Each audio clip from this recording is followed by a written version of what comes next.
എല്ലാവർക്കും നമസ്കാരം. ഞാൻ സരിത മഹേശ്വരൻ.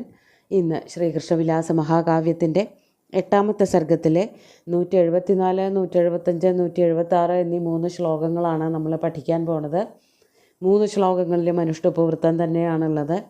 കംസനെ വധിച്ചു എന്ന് പറഞ്ഞിട്ടാണ് കഴിഞ്ഞ ശ്ലോകം നിർത്തിയത്. അതായത് കംസൻ്റെ ശരീരത്തിൽ ഭഗവാൻ ചാടി വീണപ്പോൾ ശരീരം മുഴുവനും പൊട്ടിത്തകർന്നു പോയി.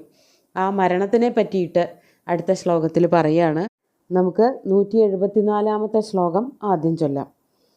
സധന്യഃ പുണ്ഡരീകാക്ഷം പശ്യന്നുത്സൃഷ്ടജീവിത പ്രത്യപദ്യത തേനൈക്യം നദീപൂര ഇവാബ്ധിന.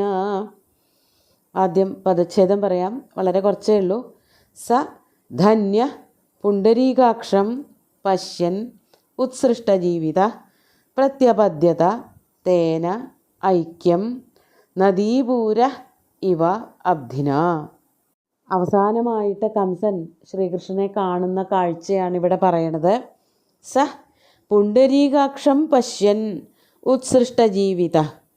സ എന്ന് പറഞ്ഞാൽ ആ കംസനാകട്ടെ പുണ്ഡരീകാക്ഷം പശ്യൻ, മരണസമയത്ത് ഭഗവാനെ കാണാൻ പറ്റുകയാണ് ഉണ്ടായത് കംസന്. സാധാരണക്കാർക്കൊന്നും കിട്ടാത്തതായിട്ടുള്ള വലിയൊരു ഭാഗ്യമാണ് മരണസമയത്ത് മാംസചക്ഷുസ്സുകളെ കൊണ്ട് ഭഗവാനെ കാണാൻ പറ്റുക എന്നുള്ളത്. മനസ്സുകൊണ്ട് കാണുക അതൊക്കെ ചെയ്യാറുണ്ടാവുമായിരിക്കും പലരും. പക്ഷേ കണ്ണുകൊണ്ട്, അവരവരുടെ ശരീരത്തിലെ കണ്ണുകൊണ്ട് കാണാൻ പറ്റുക എന്നുള്ളത് മഹാഭാഗ്യമാണ്. കംസൻ ചെയ്തിട്ടുള്ള പ്രവൃത്തികളൊക്കെ മഹാമോശമായിട്ടുള്ളതാണെങ്കിലും അവസാനം ഭഗവാനിൽ ചെന്ന് ചേരാനുള്ള ഒരു ഭാഗ്യം ഉള്ളത് കാരണം ഈ കാഴ്ച ഭഗവാനെ തന്നെ നേരിട്ട് കാണാൻ പറ്റുക മരണസമയത്ത്, അതാണ് കംസനുണ്ടായത്. ഇവിടെ അതാ പറയണത്. പുണ്ഡരീകാക്ഷം, പുണ്ഡരീകാക്ഷൻ എന്ന് പറയുന്നത് ഭഗവാൻ മഹാവിഷ്ണുവിനെ തന്നെ ഉദ്ദേശിച്ചുകൊണ്ടാണ്. ശ്രീകൃഷ്ണൻ മാത്രമല്ല, ശ്രീകൃഷ്ണനെ കാണുക എന്ന് മാത്രമല്ല ഉദ്ദേശിക്കുന്നത്, ഭഗവാൻ മഹാവിഷ്ണുവിനെ തന്നെ, പാലാഴിയിൽ പള്ളി കൊള്ളുന്ന ഭഗവാൻ മഹാവിഷ്ണുവിനെ തന്നെയാണ് കംസൻ കണ്ടത്. പശ്യൻ ഉത്സൃഷ്ട ജീവിത, അങ്ങനെ തൻ്റെ ജീവിതം അവസാനിപ്പിച്ച, ജീവിതത്തിൽ നിന്ന് ഉത്സൃഷ്ടനായ, അതായത് ഈ ഒരു ഐഹികമായിട്ടുള്ള ജീവിതം അവസാനിപ്പിച്ചവനായ, അതുകൊണ്ട് തന്നെ ധന്യനായ, ഭഗവാനെ കാണാൻ പറ്റിയതിൽ ധന്യത നേടിയവനായിട്ടുള്ള കംസൻ ഏതുപോലെയായി? അബ്ധിന നദീപൂര ഇവ തേന ഐക്യം പ്രത്യപദ്യത. തേന ഐക്യം പ്രത്യപദ്യത, തേന വിഷ്ണുന അല്ലെങ്കിൽ കൃഷ്ണേന ഐക്യം പ്രത്യപദ്യത, ഐക്യം പ്രത്യപദ്യത ഒന്നായി തീർന്നു, ഭഗവാനുമായിട്ട് ചേർന്നു, മോക്ഷം കിട്ടിയെന്നർത്ഥം.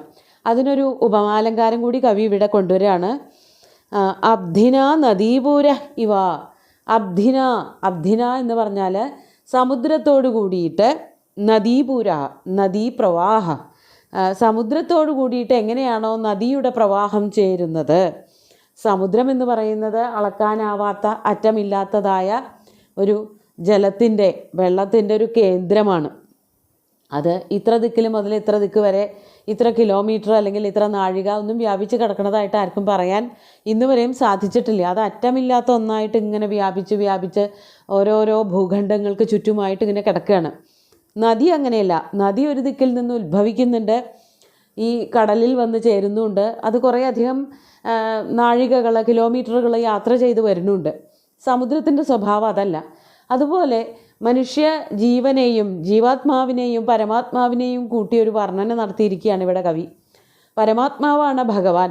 അപ്പോൾ ഭഗവാനെ സമുദ്രത്തോടാണ് ഉപമിച്ചിരിക്കുന്നത്. സമുദ്രത്തിലേക്ക്, പരമാത്മാവിലേക്ക് ചെന്നെത്തുന്ന നദികളാണ് നമ്മളെല്ലാവരും, നമ്മളാകുന്ന ജീവാത്മാക്കളൊക്കെ. അങ്ങനെയാണ് കംസനും അവിടേക്ക് ചെന്നെത്തുന്നത്. അപ്പോൾ ഒഴുകി ഒരിക്കൽ എവിടെയെങ്കിലുമൊക്കെ തട്ടി നിന്നാലും പിന്നെ എപ്പോഴെങ്കിലും ഒരിക്കൽ ആ സമുദ്രത്തിൽ എത്തിച്ചേരും വെള്ളം എന്ന് പറയണത് വെറുതെ അല്ല. അതുപോലെ തന്നെ ഭഗവാനിൽ നമ്മളൊക്കെ എത്തിച്ചേരും. ചിലപ്പോൾ ഈ ജന്മങ്ങളിൽ ഒന്നും ആവില്ല, എടുത്തെടുത്ത് പല ജന്മങ്ങളുടെയും നന്മകളുടെയും ശേഷമായിരിക്കും ഓരോ ജീവാത്മാവും പരമാത്മാവിലേക്ക് എത്തിച്ചേരുക.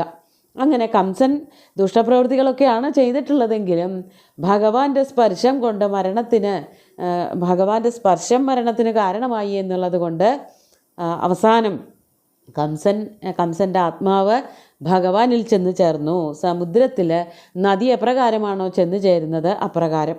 നദി സമുദ്രത്തിൽ എത്തിച്ചേർന്നാൽ ഇത് നദിയിലെ വെള്ളമാണ്, ഇത് സമുദ്രത്തിലെ വെള്ളമാണെന്നൊന്നും പറഞ്ഞ് മാറ്റി നിർത്താനില്ല. പിന്നെ അവിടെ സമുദ്രം മാത്രമേ ഉള്ളൂ. അതുപോലെ പിന്നെ കംസനില്ല, ഭഗവാൻ മഹാവിഷ്ണു മാത്രമായി തീർന്ന ഒരവസ്ഥയിലേക്ക് എത്തിച്ചേർന്നു എന്നർത്ഥം. നമുക്ക് 175 ശ്ലോകം നോക്കാം. കംസൻ്റെ ധന്യതയൊക്കെ പറഞ്ഞു കഴിഞ്ഞതിന് ശേഷം മധുരയിൽ എന്താണ് ഉണ്ടായത്, ബാക്കി അവിടെ സഹോദരന്മാർക്കൊക്കെ എന്താ സംഭവിച്ചത് എന്ന് വർണ്ണിക്കുകയാണ്.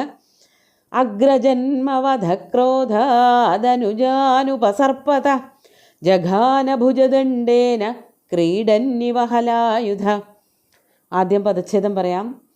അഗ്രജന്മവധക്രോധാദ് അനുജാൻ ഉപസർപ്പത ജഘാന ഭുജദണ്ഡേന ക്രീഡൻ ഇവ ഹലായുധ. എന്താണ്? ഹലായുധനാണ് ഇനി ബാക്കി പ്രവൃത്തികളൊക്കെ ചെയ്യണത്. മധുരയിലേക്ക് വരാൻ കാരണക്കാരനായത് കംസനാണ്. ബലരാമൻ്റെയും ശ്രീകൃഷ്ണൻ്റെയൊക്കെ കനത്ത ശത്രുവാണ് കംസൻ. അപ്പോൾ കംസനെ വധിച്ചത് ശ്രീകൃഷ്ണനാണ്. ഇനി കംസൻ്റെ സഹോദരന്മാരും ഉണ്ടായിരുന്നു, അവരെ പറ്റിയിട്ടാണ് പറയണത്. ഹലായുധൻ ബലരാമൻ എന്താ ചെയ്തത്? അഗ്രജന്മവധക്രോധാത് ഉപസർപ്പത അനുജാൻ. തൻ്റെ അടുത്തേക്ക് വന്ന, അതായത് തൻ്റെയും ശ്രീകൃഷ്ണൻ്റെയും അടുത്തേക്ക് വന്നുകൊണ്ടിരുന്ന അനുജന്മാരെ, അവരെങ്ങനെയാണ് വന്നത്, എന്തായിരുന്നു അവർ ക്രോധത്തോടു കൂടി വരാൻ കാരണം? അഗ്രജന്മവധം. അഗ്രജന്മാവ് എന്ന് പറഞ്ഞാൽ ഏട്ടൻ കംസനെ വധിച്ചതിൻ്റെ ദേഷ്യം കൊണ്ട്, അതാണ് അഗ്രജന്മവധക്രോധാത്.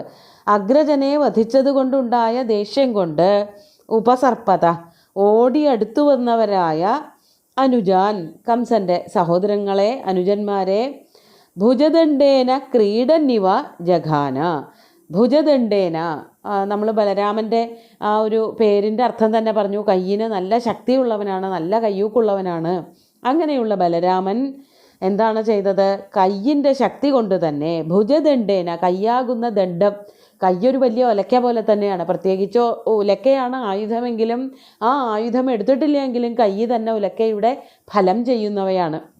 ആ കനപ്പെട്ട കൈകൾ കൊണ്ട് അടിച്ച്, അതാണ് ഭുജദണ്ഡേന ക്രീഡന്നിവ. വെറുതെ ഒരു അടി കൊടുത്തേ ഉള്ളൂ, കളിയായിട്ട് കൊടുത്ത അടി പോലും അവർക്ക് താങ്ങാൻ പറ്റിയില്ല.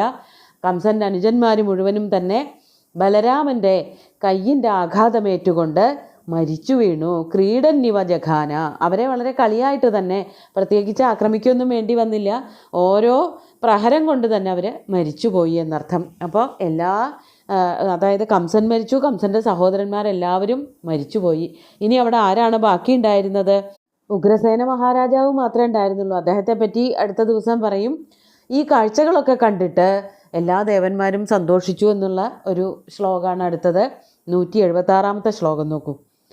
നേതുർദുന്ദുഭയോ ദിവ്യാ ജഗുഃ കിം പുരുഷാംഗനാ നൃതുസ്വർവിലാസിന്യോ വവൃഷുഃ കുസുമം പുരാ. ആദ്യം പദച്ഛേദം പറയാം. നേതു ദുന്ദുഭയ ദിവ്യാ ജഗുഃ കിം പുരുഷാംഗനാ നൃതു സ്വർവിലാസിന്യ വവൃഷു കുസുമം സുരാഹ. ദിവ്യാഹ ദുന്ദുഭയ നേതു. ദിവ്യാഹ, ദിവ്യന്മാർ എന്ന് പറഞ്ഞാൽ സ്വർഗവാസികളായിട്ടുള്ള ദേവന്മാർ, അവരെയാണ് ദിവ്യന്മാർ അല്ലെങ്കിൽ ദേവന്മാരെന്നൊക്കെ പറയണത്. ദിവിഭവാഹ ദിവ്യാ, ദേവന്മാർ. ദുന്ദുഭയ നേതു, ദുന്ദുഭികൾ വാദനം ചെയ്തു, നാദമുണ്ടാക്കി, ദുന്ദുഭികളിൽ നിന്ന് അടിച്ച് നാദം പൊഴിച്ചു. അവരുടെ സന്തോഷപ്രകടനമാണ്. ദേവന്മാർ അവരുടെ കയ്യിലുണ്ടായിരുന്നതായ ദുന്ദുഭികളിൽ അടിച്ചുകൊണ്ട്, ദുന്ദുഭികൾ വാദനം ചെയ്തുകൊണ്ട്, പെരുമ്പറ മുഴക്കിക്കൊണ്ട് ആ സന്തോഷം പ്രകടമാക്കി. അതാണ് ദിവ്യാഹ ദുന്ദുഭയ നേതു. ഇനി ഈ ദേവന്മാരെ പോലെ തന്നെയുള്ള മറ്റു ചില ആൾക്കാരാണ് കിംപുരുഷാംഗനമാർ. കിംപുരുഷന്മാരെന്ന് പറഞ്ഞാൽ മറ്റൊരു കൂട്ടർ, ദേവന്മാരെ പോലെ യക്ഷന്മാർ, കിന്നരന്മാരെന്നൊക്കെ പറയുന്നത് പോലെ തന്നെ ഒരു കൂട്ടരാണ്. അവരുടെ അങ്കനമാർ, അവരുടെ ഭാര്യമാർ, സഹോദരിമാർ, അവരുടെ സ്ത്രീകൾ എന്താ ചെയ്തത്? ജഗു എന്ന് പറഞ്ഞാൽ പാട്ടുപാടി. വാദ്യങ്ങൾ വായിക്കുക, പാട്ടുപാടുക എന്നുള്ളതൊക്കെ സന്തോഷസൂചകമായിട്ടുള്ള പ്രവൃത്തികളാണ്. അങ്ങനെ അവർ പാട്ടുപാടി. അതുപോരാത്തതിന് എന്തുണ്ടായി? സ്വർവിലാസിന്യ നൃതു, സ്വർവിലാസിനികൾ എന്ന് പറഞ്ഞാൽ അപ്സരസ്സുകൾ, സ്വർഗത്തിലെ സുന്ദരിമാരായിട്ടുള്ള സ്ത്രീകൾ, അപ്സരസ്സുകൾ. അവർ നൃത്തം ചെയ്തു. നൃതു സുരാഹ കുസുമം വവൃഷു. ഇതൊന്നും പോരാതെ ദേവന്മാരുടെ സന്തോഷാധിക്യം കാരണം അവർ ഭൂമിയിലേക്ക് ശ്രീകൃഷ്ണൻ്റെയും ബലരാമൻ്റെയും ശരീരത്തിലേക്ക് പുഷ്പവൃഷ്ടി നടത്തുകയും ചെയ്തു. ദേവന്മാരുടെ ഏറ്റവും വലിയ ആവശ്യമായിരുന്നു കംസനെ വധിക്കുക എന്നുള്ളത്. അതായത് ഭൂമി മുഴുവനും ആക്രമിച്ച് കീഴടക്കിയതിന് ശേഷം കംസൻ സ്വർഗത്തിൽ പോയിട്ട് അവിടെയും തൻ്റെ ഭരണങ്ങൾ അഴിച്ചുവിടാനും അവിടുത്തെ ദേവന്മാരെയും സ്ത്രീകളെയും ഒക്കെ ആക്രമിക്കാനും തട്ടിക്കൊണ്ടു പോകാനും ഒക്കെ തുടങ്ങിയിരുന്നു. അവരെ ആക്രമിക്കാൻ തുടങ്ങിയതിന് ശേഷം ദേവന്മാർ വേഗം തന്നെ പാലാഴിയിൽ ചെന്ന് ആവശ്യപ്പെടുകയുണ്ടായത് ഭഗവാനോട് വന്ന് അവതരിക്കാനും കംസനിഗ്രഹം നടത്താനും.